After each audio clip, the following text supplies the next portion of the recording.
एक ऐसा रेवॉल्ट जिसने अंग्रेजों को हिला के रख दिया था। इस रेवॉल्ट ने अंग्रेजों को ये बता दिया था कि अब उनका इंडिया पे ज़्यादा समय तक रूल करना मुश्किल है, और अगर उन्हें इंडिया पे ज़्यादा समय तक रूल करना है तो उन्हें इंडियंस के बीच में जो यूनिटी है उसको ब्रेक करना होगा। उसी के बाद से ब्रिटिशर्स की divide and rule policy start हो जाती है। सो स्टूडेंट्स, मैं बात कर रहा हूँ रिवॉल्ट ऑफ 1857 के बारे में। इस लेक्चर में बेसिकली आज हम इस रेवॉल्ट के बारे में बात करेंगे। ये रेवॉल्ट था क्या, कैसे स्टार्ट हुआ, इसके पीछे के कॉजेस क्या थे, रेवॉल्ट में क्या होता है, लीडर्स कौन कौन से थे, कैसे ब्रिटिशर्स इस रेवॉल्ट को सप्रेस कर देते हैं, और इंडियंस की और ब्रिटिशर्स की कैजुअलिटीज कितनी होती हैं। बहुत ही क्रिस्टल क्लियर मैनर में आपको समझाऊंगा। बहुत कुछ आपको जानने को मिलेगा इस वीडियो से, सो लास्ट तक जरूर देखना। Let's start.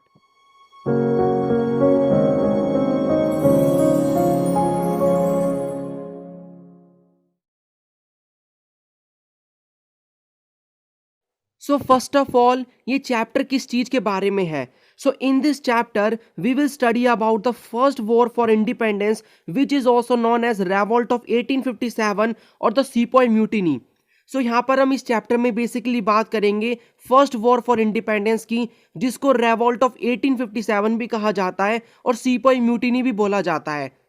मैं आपको यहाँ पर ये बता दूं, सीपॉय म्यूटिनी कहा जाता है, लेकिन ये कहना गलत होगा, क्योंकि यहाँ पर खाली सीपॉयज इन्वॉल्व नहीं थे, सैनिक ही इन्वॉल्व नहीं थे, बल्कि बाद में पीजेंट्स, आर्टिशन और भी कई सारे लीडर्स और कई सारे कैटेगरी को फॉलो करने वाले लोग इन्वॉल्व हो गए थे।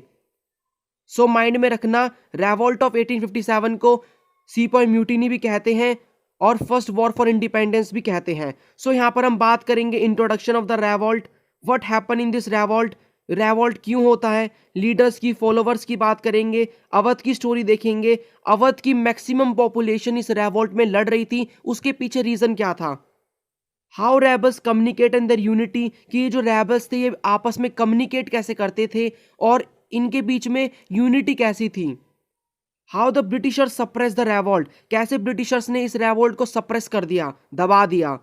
इमेजेस ऑफ द रेवॉल्ट देखेंगे, ब्रिटिश एंड नेशनलिस्ट, कि जब रेवॉल्ट खत्म हो जाता है तो उसके बाद जो रेवॉल्ट से रिलेटेड इमेजेस हैं वो कैसे बनती हैं, अपनी भी बात करेंगे और बात करेंगे ब्रिटिशर की, जिससे हमें सोर्स मिलता है इस चैप्टर का। फिर बात करेंगे आफ्टर द रेवॉल्ट। आफ्टर द रेवॉल्ट आपकी बुक में इतना है नहीं इसके बारे में, मैं भी इतनी इस पे कमेंट करूंगा नहीं, थोड़ा बहुत आपको बताऊंगा कि रेवॉल्ट के बाद क्या हमारे कॉलोनियल पॉलिसीज में क्या चेंजेस आते हैं। सो बहुत अच्छे से आपको मैं समझाऊंगा।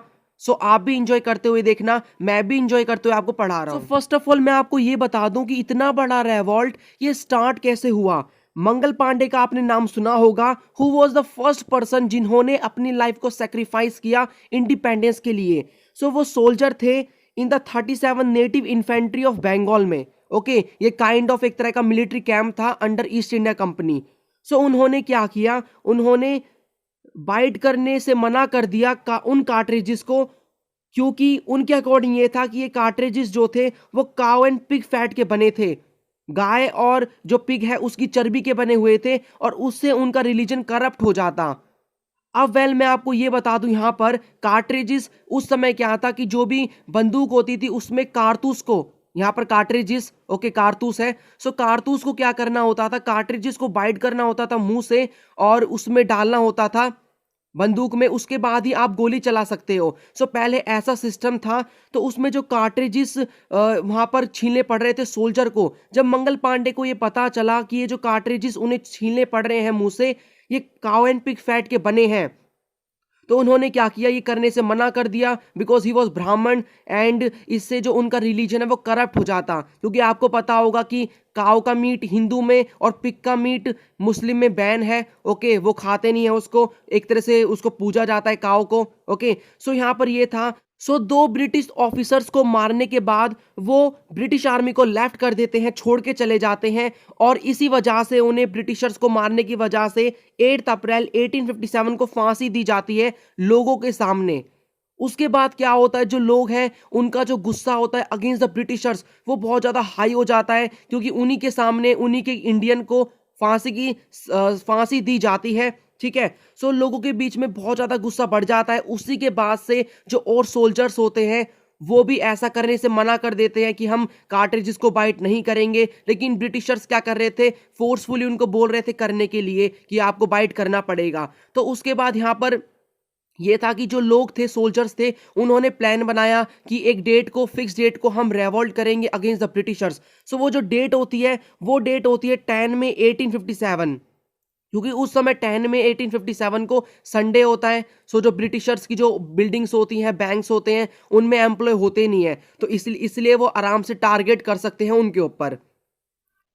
After the death of Mangal Pandey, Britishers force all Indian soldiers to buy the same cartridges. और उसके बाद क्या होता है, ऑन 10 में 1857 the sepoys in the military camp of Meerut broke out in mutiny.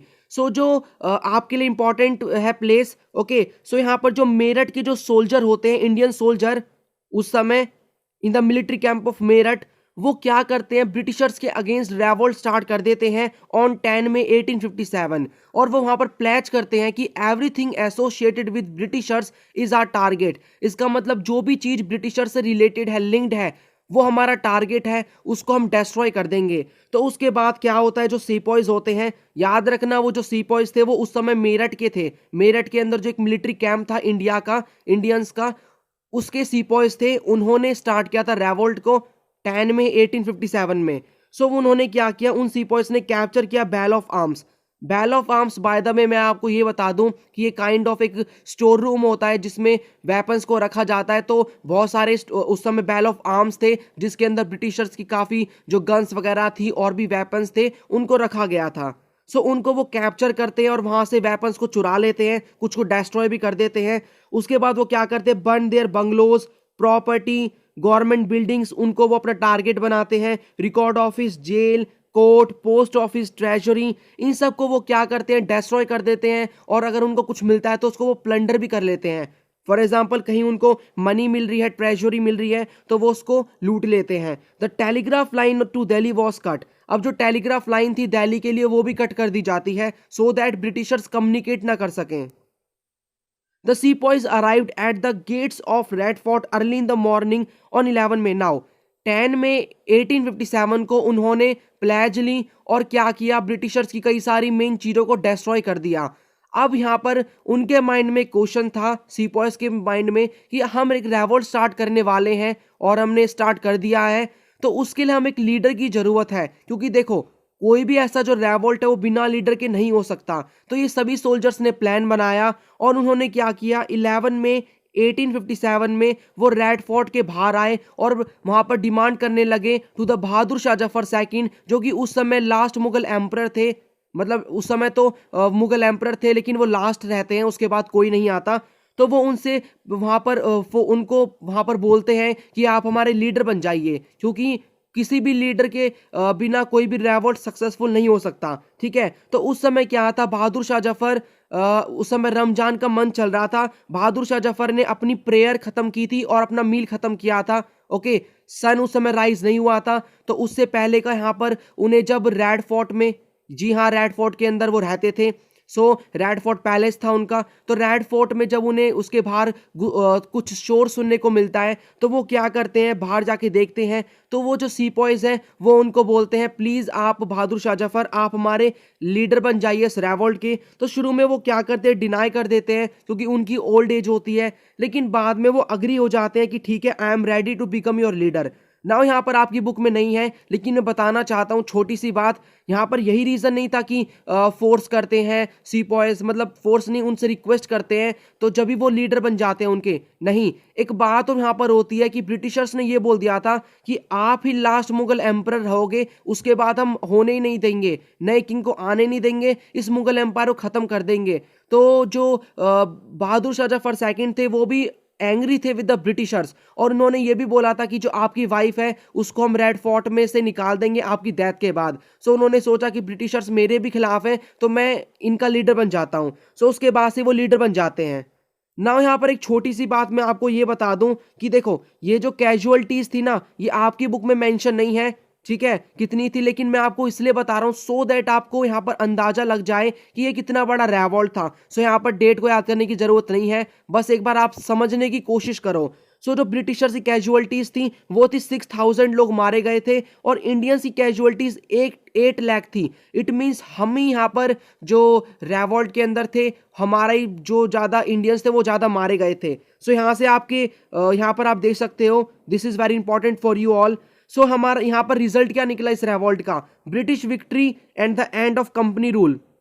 सो यहाँ पर जो ब्रिटिशर्स हैं वो जीत जाते हैं इस रेवॉल्ट में, और जो यहाँ पर मैनी चेंजेस आते हैं जिनके बारे में मैं आपको लास्ट में बताऊंगा, ठीक है। सो कंपनी का रूल खत्म हो जाता है, ठीक है। और ये भी याद रखो फॉर योर एग्जाम पर्सपेक्टिव कि उस समय के गवर्नर जनरल कौन होते हैं। जब ये रेवॉल्ट चल रहा था 1857 में, तो उस समय के गवर्नर जनरल कौन थे? सो उस समय गवर्नर जनरल थे Charles John Canning. So Charles John Canning was the governor general of India at that time। और फुल डेट भी याद रख लो इस रेवॉल्ट की, 16 मंथ ये रेवॉल्ट चलता है। 10 में 1857 में स्टार्टिंग होती है और 1 नवंबर 1858 में ये रेवॉल्ट खत्म हो जाता है, क्योंकि ब्रिटिशर सप्रेस कर देते हैं। कैसे सप्रेस करते हैं ये हम देखेंगे आने वाले लेक्चर्स में। सो यहाँ पर बहुत बड़ा क्वेश्चन आता है कि इतना बड़ा रेवॉल्ट जिसमें इंडियंस की जो डेथ थी रफली 8 लाख हुई थी, ये कैसे रेवॉल्ट स्टार्ट क्यों हुआ, क्या रीजन था इसके पीछे? वेल मैं आपको ये चीज पूरा बताने से पहले एक चीज बता दूं कि जो ये टॉपिक है कॉजेज ऑफ द रेवॉल्ट, ये आपकी बुक में एज इट इज टॉपिक नहीं है। ये मैंने देखो आपकी बुक में जो कॉज है ना वो बिखरे बिखरे हैं कि आपके एक टॉपिक में किसी एक कॉज को समझा रखा है, किसी एक कॉज को कहीं और समझा रखा है, लेकिन मैंने आपके लिए ताकि अंडरस्टैंडिंग आपकी अच्छी डेवलप हो उसके लिए मैंने ये अलग से टॉपिक बना दिया। और जितने भी वो जो पॉइंट्स थे कॉजेज जगह जगह हैं आपकी बुक में, उसको एक स्लाइड में मैंने आपको बता के एक आपके लिए प्रिपेयर कर दिया सो दैट आपको पता चले कॉज क्या थे, ठीक है। सो जो मैं यहाँ पर ऐसा नहीं है कि आपकी बुक के अकॉर्डिंग नहीं चल रहा, बुक के अकॉर्डिंग है, ऐसा मत अंदाजा लगा लेना।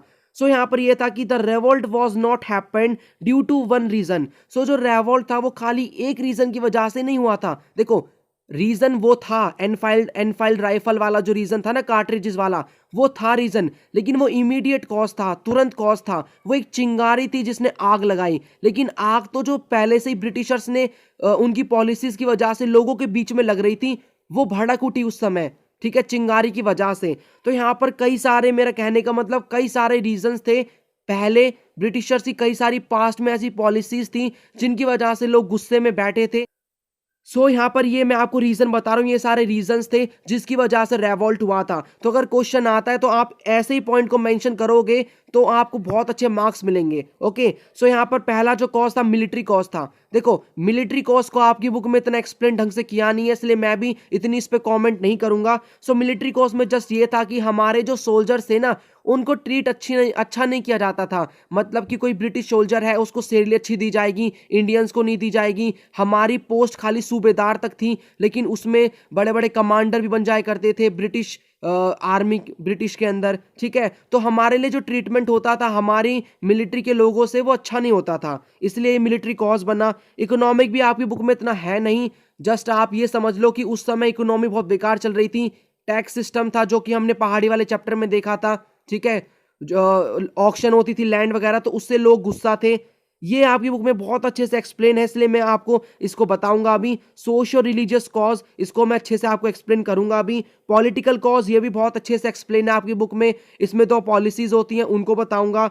इमीडिएट कॉज भी, इमीडिएट कॉज देखो, इमीडिएट कॉज का मतलब है कि तुरंत कॉज, मतलब कि तुरंत वाला, तुरंत जिससे लड़ाई हो गई। तो जो इमीडिएट कॉज था वो वही वाला था एनफील्ड राइफल वाला, जिसमें काउ एंड पिग फैट से जो राइफल बनी हुई थी कार्ट्रिजेस, उनको बाइट करने से मना कर दिया था, क्योंकि उससे उनके जो रिलीजन है वो करप्ट हो जाता।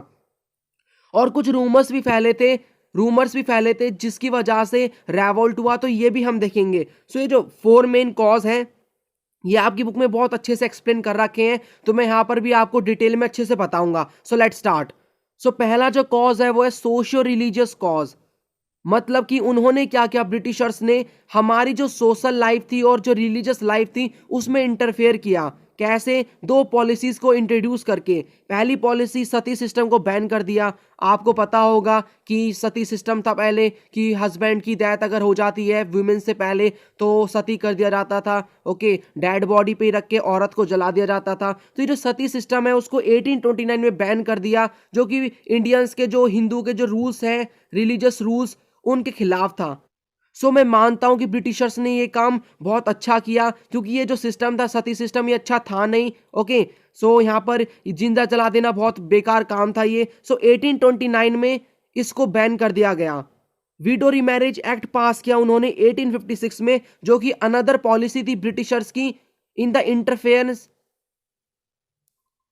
दूसरा उन्होंने क्या किया, विडो रीमैरिज एक्ट पास कर दिया 1856 के अंदर, 1 ईयर बिफोर द रेवॉल्ट। इसमें यह था कि अब देखो सती सिस्टम में जलाया नहीं जा रहा है उसको वुमेन को, तो वह क्या रहेगी, हस्बैंड की डेथ के बाद वो कुंवारी नहीं रहेगी। तो उसके लिए क्या था कि जो विडो होगी उसको रीमैरी करने के लिए अलाउ कर दिया, और ऐसा एक्ट पास किया 1856 के अंदर। सो यहाँ पर यह था कि लोगों ने सोचा कि आप हमारे रिलीजियस अफेयर्स में इंटरफेयर कर रहे हो, सती सिस्टम को बैन कर दिया, और हमारे में ऐसा है नहीं कि कोई अगर विडो लेडी है उसकी रीमैरी हो, हमारे में शुरू से ही बैन है, तो आप इंटरफेयर क्यों कर रहे हो। तो लोगों के बीच में गुस्सा जागा और उन्होंने रेवोल्ट किया।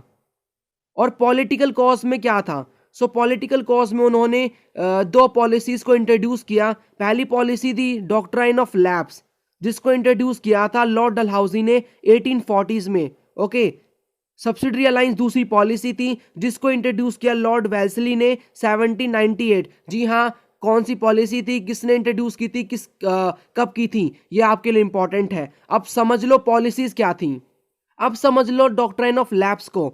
सो डॉक्ट्राइन ऑफ लैप्स में लॉर्ड डलहौजी ने यह बोला कि अगर कोई भी किंग है उसका बायोलॉजिकल सन नहीं है और उन्होंने सन को अडॉप्ट कर रखा है, तो उस किंग की डेथ के बाद वो जो किंगडम है वो ब्रिटिशर्स के अंडर आ जाएगा। उनका जो अडॉप्टेड सन है वो किंग नहीं बन सकता, हम उसको पेंशन देंगे। सो यहाँ पर डॉक्ट्राइन ऑफ लैप्स की वजह से कई सारे किंगडम्स जैसे कि सतारा, झांसी, इन सबको ब्रिटिशर्स ने एनेक्स किया। अब यहाँ पर मैं एक पॉइंट मेंशन कर दूं, यहाँ पर जो झांसी की रानी थी उन्होंने लड़ाई इसी वजह से की थी। क्यों की थी, क्योंकि उनका कोई बायोलॉजिकल सन था नहीं और उन्होंने एक सन को अडॉप्ट किया था, और जब वहाँ के जो झांसी के किंग थे उनकी डेथ हो गई थी, तो इस पॉलिसी के अंडर ब्रिटिशर्स उनके किंगडम को लेने आए, तो झांसी ने मना कर दिया, झांसी की रानी ने, उनकी वाइफ ने, कि नहीं, मेरा अडॉप्टेड सन ही जो है किंग बनेगा।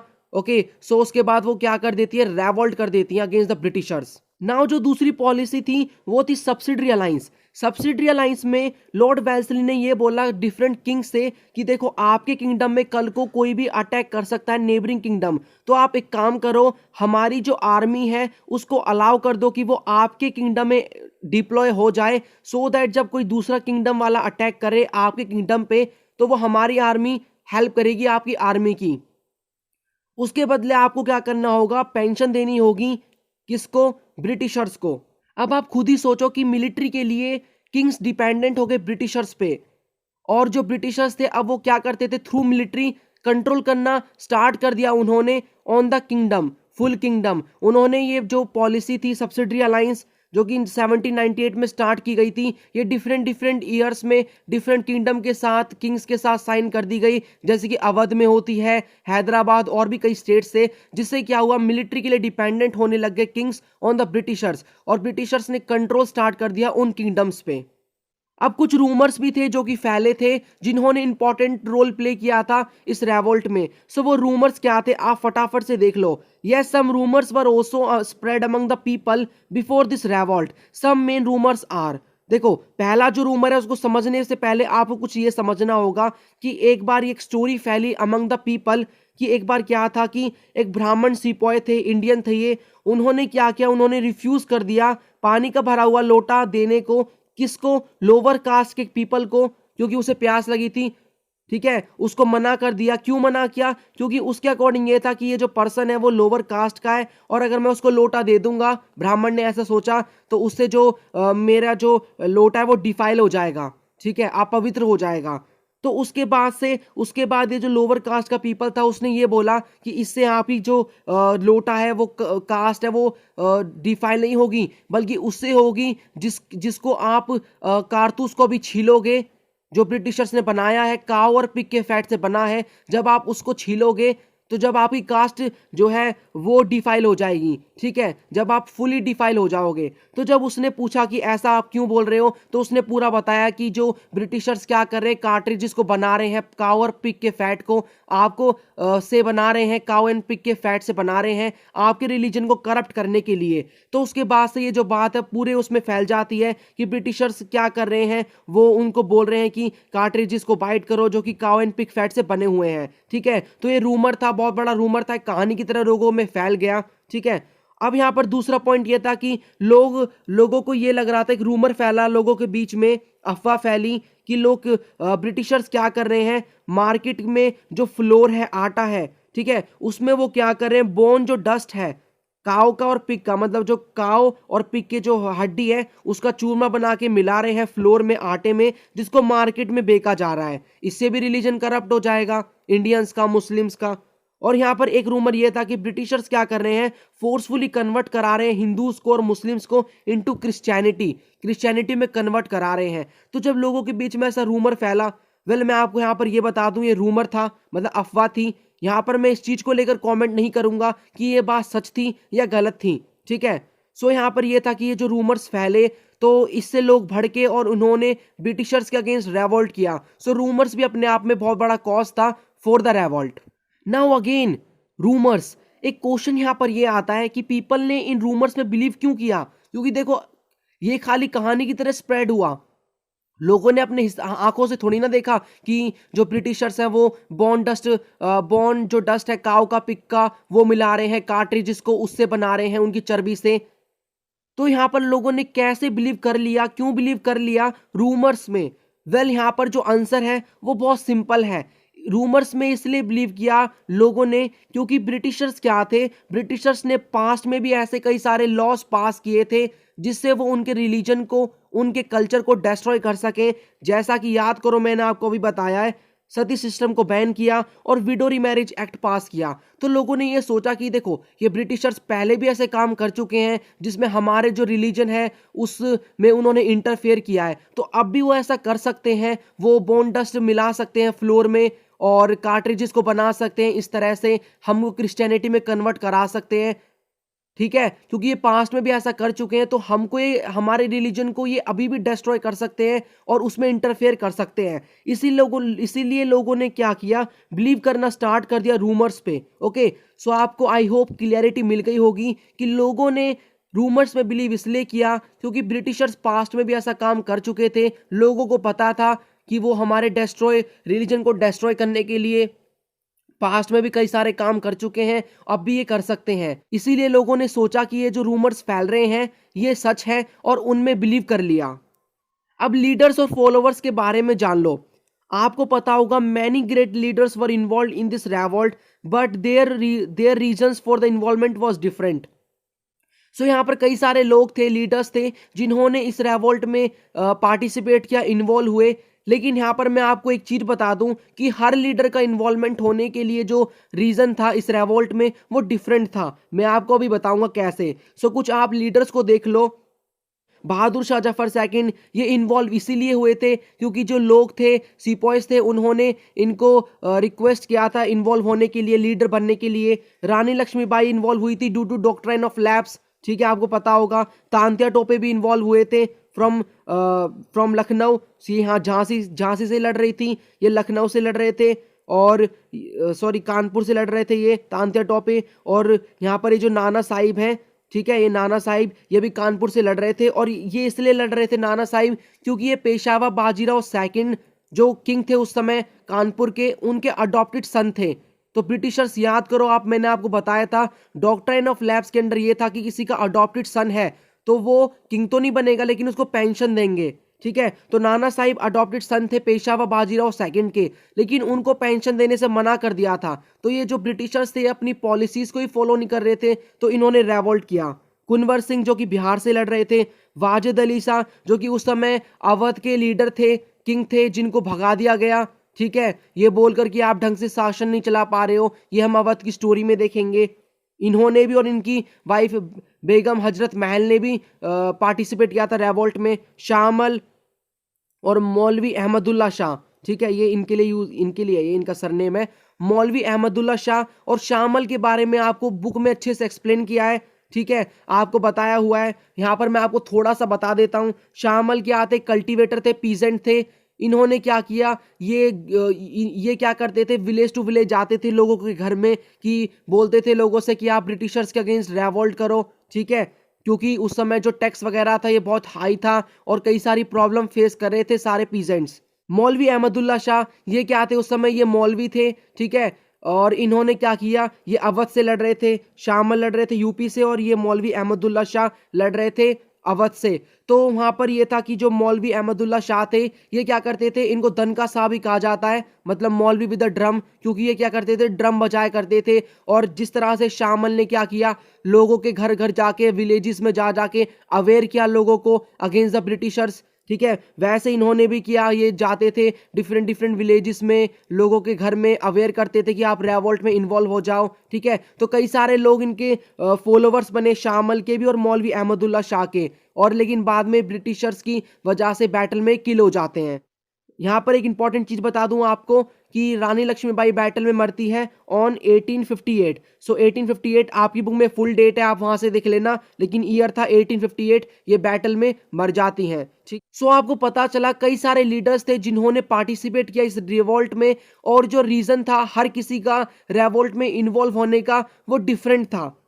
सो अपार्ट फ्रॉम लीडर्स और भी कई सारे लोग थे जिन्होंने इस रेवोल्ट में पार्टिसिपेट किया। देखो ये सारे जो मैंने आपको लीडर्स दिखाए थे, ये सारे लीडर्स तो थे, उसके साथ साथ यहाँ पर सीपॉइज भी थे, क्योंकि ये सीपॉइज ने स्टार्ट किया था रेवोल्ट। बाद में अलग अलग जो कैटेगरी के लोग हैं वो रेवोल्ट में स्टार्ट हो जाते हैं। सो सीपॉइज भी थे। मैनी पीपल ऑफ अवध, यहाँ पर जब अवध की स्टोरी आपको मैं बताऊंगा नेक्स्ट लेक्चर में, तो यहाँ पर हम देखेंगे कि मैनी पीपल जो थे अवध के, पीजेंट्स, आर्टिशन, ताल्लुकदार, जमींदार, वो सभी इन्वॉल्व हो जाते हैं, ठीक है, ये सारे लोग इन्वॉल्व हो जाते हैं।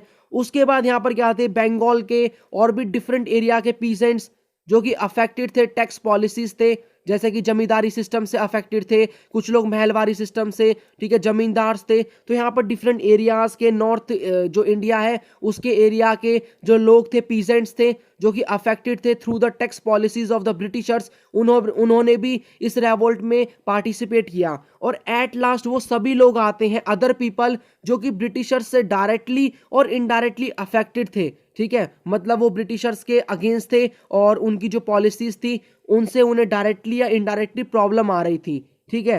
अब हम क्या करेंगे, नेक्स्ट लेक्चर में देखेंगे कि अवध की स्टोरी क्या थी, क्योंकि अवध के अंदर 2/3 जो पॉपुलेशन थी अवध की वो रेवोल्ट में लड़ रही थी। उसके पीछे का रीजन क्या था, पूरी स्टोरी हम देखेंगे, ठीक है। तो पूरा मैं आपको नेक्स्ट लेक्चर में अवध का बताऊंगा। उसके बाद हम ये देखेंगे कि ये जो यूनिटी थी लोगों के बीच में कैसे बनी थी और ब्रिटिशर्स ने कैसे इस रेवोल्ट को सप्रेस कर दिया था। सो उसके बाद हम इमेजेस की बात करेंगे, सोर्सेज देखेंगे। नाउ मैं मैप भी दिखाना चाहता हूं आपको। So this is the map. यहाँ पर अगर आप नोटिस करोगे तो आपको पता चलेगा कि ये जो जितने भी आपको कलरफुल स्टेट्स मिल रहे हैं, मोस्टली ये ब्लू वाले, ये सारे नॉर्थ के हैं। ये नॉर्थ इंडिया ही था, जिसमें अमंग द नॉर्थ इंडिया ही ये रेवोल्ट फैला था। जो साउथ इंडिया था वो क्वाइट था, ठीक है, क्योंकि ब्रिटिशर्स की जो पॉलिसी थी वो मोस्टली नॉर्थ साइड में स्टार्ट हुई थी पहले। तो यहाँ पर आप देख सकते हो कि ये पूरा मैप है उस समय, और यहाँ पर आप इसको मैं आपके लिए एक बार जूमिंग कर देता हूँ। सो यहाँ पर आप देखो, जूमिंग करके देख सकते हो यहाँ पर रेवोल्ट ऑफ 1857, ठीक है, स्टेट्स इन रेबिलियन, ये वाला जो कलर है आप यहाँ से रीड कर सकते हो। तो यहाँ पर ये मैं आपको बताना चाहता हूँ कि जो रेवोल्ट में मोस्टली जो नॉर्थ स्टेट्स थे वही इन्वॉल्व हुए थे, जो कि बहुत बड़ा कारण था कि इस रेवोल्ट को हम हार जाते हैं, क्योंकि पूरी लोगों के बीच में यूनिटी नहीं थी। देखो अब आप बोलोगे कि मैंने ये तो बोला था स्टार्टिंग में कि जो लोग थे उनके बीच में यूनिटी इतनी थी रेवोल्ट में कि लोगों ब्रिटिशर्स ने ये सोचा कि अब हमें divide and rule policy start करनी है जिससे ये जो यूनिटी हम ब्रेक कर सके। वेल मैं यहाँ पर मैंने ठीक कहा था। देखो जितनी यूनिटी होनी चाहिए थी उतनी यूनिटी नहीं थी, बट फिर भी अगर हम और रेवोल्ट जो पास्ट में हो चुके थे उनके मुकाबले देखें तो लोगों के बीच में यूनिटी बहुत ज़्यादा थी, ठीक है, लेकिन जितनी होनी चाहिए थी उतनी नहीं थी। सो यहाँ पर आप पूरे मैप को देख सकते हो अच्छे से, ठीक है। सो ये पूरा मैप है रेवोल्ट का, ठीक है। सो जो साउथ इंडिया है उसमें इतनी इन्वॉल्वमेंट नहीं थी साउथ इंडिया की in the रेवोल्ट। So I hope आपको काफ़ी कुछ जानने को मिला होगा इस वीडियो से। Right now, this is the end of this video. Have a great day.